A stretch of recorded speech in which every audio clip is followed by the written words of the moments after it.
King Charles III has now succeeded his mother, Queen Elizabeth II, on the royal throne. The Queen passed away on September 8, 2022, at the age of 96. The King has claimed that he wants a smaller firm than his mother, but how much smaller? Let's take a look. From fancy English palaces to Scottish castles, the Queen was one wealthy lady. Now her son is one rich lad. Today, you are going to see the most impressive real estate that he is inheriting, including Buckingham Castle, the royal jewels, art collections worth millions, and racehorses. Watch till the end of this video to see the King's new properties and possessions. How Queen Elizabeth made her fortune. Queen Elizabeth II was born on April 21, 1926. Before her death, she had a total net worth of £500 million. Her fortune includes jewels, castles, and too much money for anyone to count.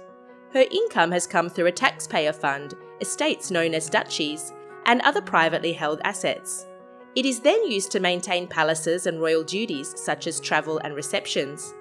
In 2012, the government replaced the old civil list system of grants with a single sovereign grant. The amount of money given to pay royals to cover travel, staff, and the upkeep of palaces has risen from £31 million to £86 million from 2021 to 2022.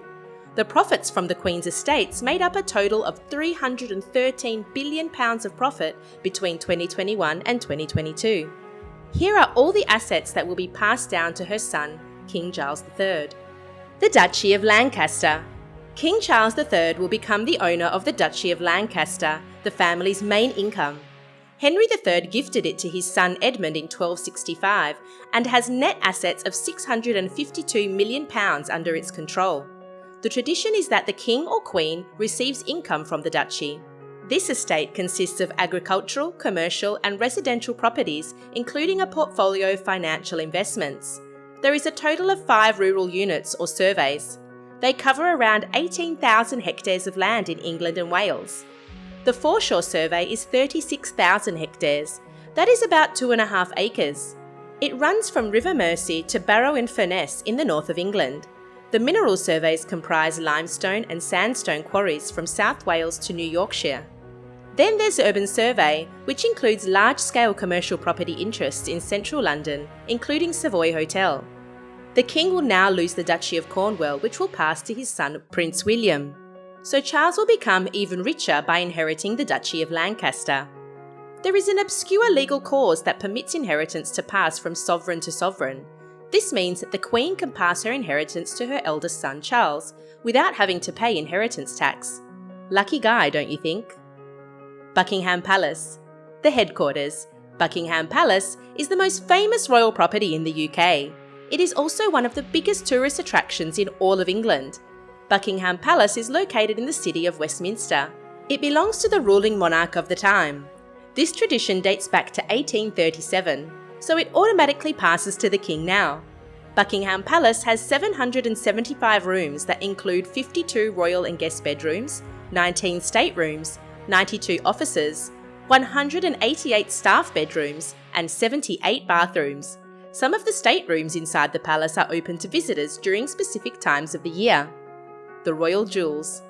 The extravagant jewels that have been passed on from royal to royal over the centuries make up a total of $3.4 billion and $5.4 billion. The state doesn't own these jewels. They belong to the royal family.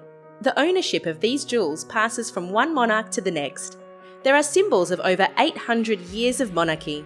You can't miss it. The royal jewels also include swords, trumpets, maces, spoons, robes, spurs, orbs, scepters, tiaras, and rings.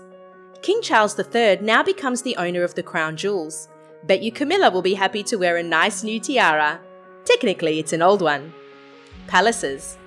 King Charles III will become the proud owner of Windsor Castle. The palace became the Queen's main home during World War II. It was to keep her and her sister Margaret safe. Till her death, the Queen still enjoyed coming here on weekends.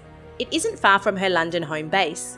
This property spans 13 acres and it boasts 1,000 rooms. Honestly, that's just insane.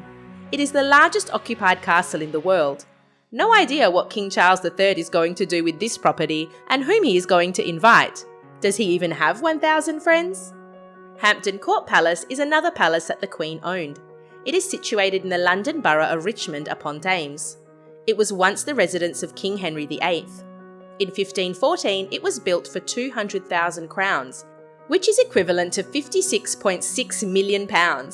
Today, this property is worth £1 billion, a price increase of 1,635% since its construction. Long live King Charles III, who now owns this property. Art collection. The Royal Art Collection includes 7,000 paintings and 150,000 works on paper, including 30,000 watercolours and drawings. There are also stunning tapestries, ceramics, furniture, books, sculptures and musical instruments.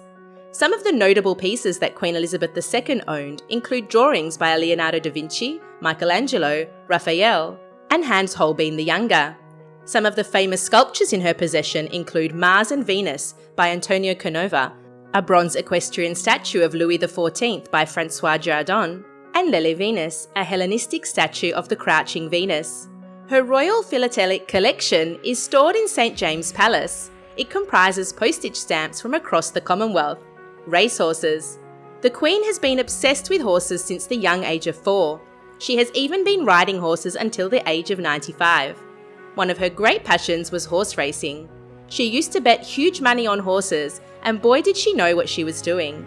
From 1988, she has amassed £8 million in prize money from races. The Queen was the owner of hundreds of thoroughbred horses. They will now belong to Charles III. Other estates. Her Sandringham estate in Norfolk, England, was a favourite for spending Christmases. It will now be given to her eldest son, who will continue to spend his Christmases with family. Then there's her Irish residence, Hillsborough Castle. The Queen has always stayed at Hillsborough during her visits to Northern Ireland. It is the official residence of Northern Ireland's Secretary of State. It was built in the 1770s and is surrounded by 100 acres of lush green gardens. She also owned a Scottish residence, Holyrood Palace. This beautiful castle is located in Edinburgh, and it was the place where the Queen used to stay during her travels to the north. It is an old estate dating back to 1128. It was founded as a monastery. She usually spent the first week of the summer here. It is called Holyrood Week. Today, Holyrood Palace is worth £56.7 million. The Queen was also the owner of the Balmoral Castle. This is where she died this summer. Balmoral has been owned by the royal family since 1852, when it was bought by Prince Albert, Queen Victoria's husband. Queen Elizabeth II enjoyed staying here during the summer months. It will probably be hard for Charles to enjoy coming here now, since it was his mother's favourite place. But still, it's another castle to add to the long list of newly acquired properties. King Charles III's plans. Before his mother's death, the King's net worth reportedly stood at $100 million. He has stated that he wants to reduce the number of working royals. But who gets kicked out of the family fortune?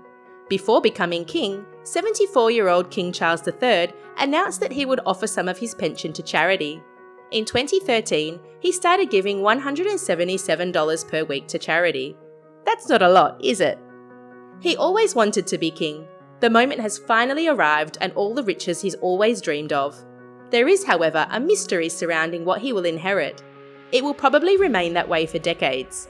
The value of the Queen's entire investment portfolio is also kept secret. This means that she was far richer than we think or know. The courts concealed the wills of the royals to protect the privacy of the sovereign. But one thing is for certain, King Charles is super rich.